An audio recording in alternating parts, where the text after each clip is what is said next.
welcome to my channel. So for today's project we will be having a look at my very old Ikea table. We will be looking at giving it a little bit of a new look. I will still be using it as a craft table, however it'll be like an aesthetically pleasing craft table. So without any further ado, let's just jump into it so you guys can see what this project looks like. Okay, so as you can see here, I started off just wiping down the table with one of my antibacterial wipes, mainly just to get rid of any dust particles, to make sure that when I apply this first strip of vinyl, that it actually sticks to the table quite nicely. So as you guys can see, I then just went ahead and cut the vinyl strip to size, making sure that I left enough excess on the sides for the vinyl to be attached to the bottom of the table as well, just to make sure that there's no lifting. I find that sometimes when you cut it to size, it can be quite hard to get the vinyl to stick. So yeah, I just always leave a little bit of excess and then just cut off whatever's left. I always find that it's easier to cut off the excess than it is to kind of fix a piece of vinyl or a strip that's too short.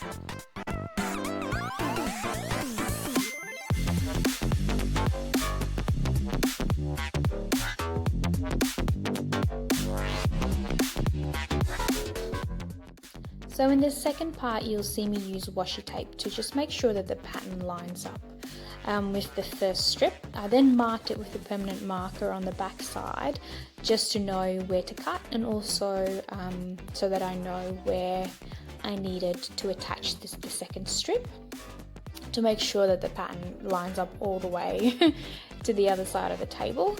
My best tip for this one, I think, would be to try and keep the vinyl as straight as possible when you're applying it, just to make sure that there's not too much overlap between the first and the second strip. Otherwise it tends to raise it a little bit and it makes the joint quite obvious. So you'd want to make sure that you avoid that as much as possible so you can achieve a smooth finish.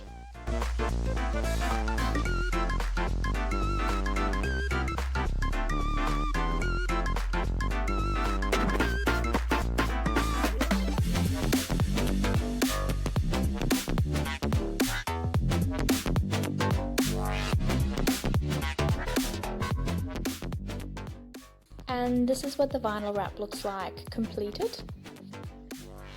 So in the second part, you can see me kind of just get into it with the paint. I didn't use any masking tape because the white actually matched the marble grain quite perfectly. So the little bit that I did go over, I would just wipe down with my finger, and the little bit that didn't wipe down kind of just looked like it was part of the marble anyways, because the color matched so perfectly, which I was quite happy about. But yeah, I just kind of went through, made sure that all of the edges were covered. I didn't do too thick a layer for the first coat because I actually quite liked that the wood was still sticking out a little bit after I'd started painting it. So I was kind of debating just leaving it with one coat, but you'll see that I did end up going with a second coat as well, and I'm so glad that I did, because even though the first coat looked nice, the second coat just makes it look so much more finished. And if I do decide to go back and do like a little bit of a whitewash look to it, I can still do that.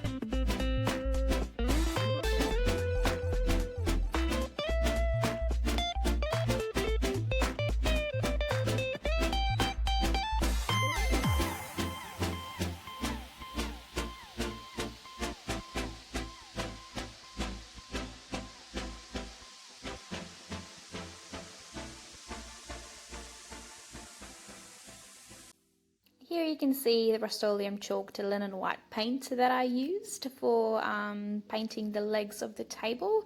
This is me doing the second coat. Again, so happy that I did that second coat, and so happy that I used Rust-Oleum.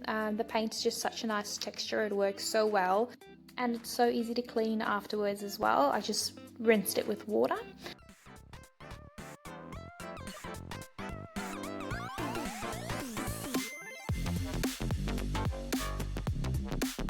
So So this here's what the vinyl wrap looks like from Kmart.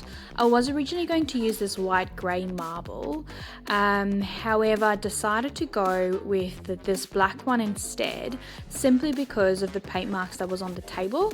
I just wanted to make sure that those navy marks were covered completely and that it wasn't see-through. So apart from the vinyl wrap from Kmart, I also used this little Exacto knife, a pair of scissors, some washi tape, and a permanent marker.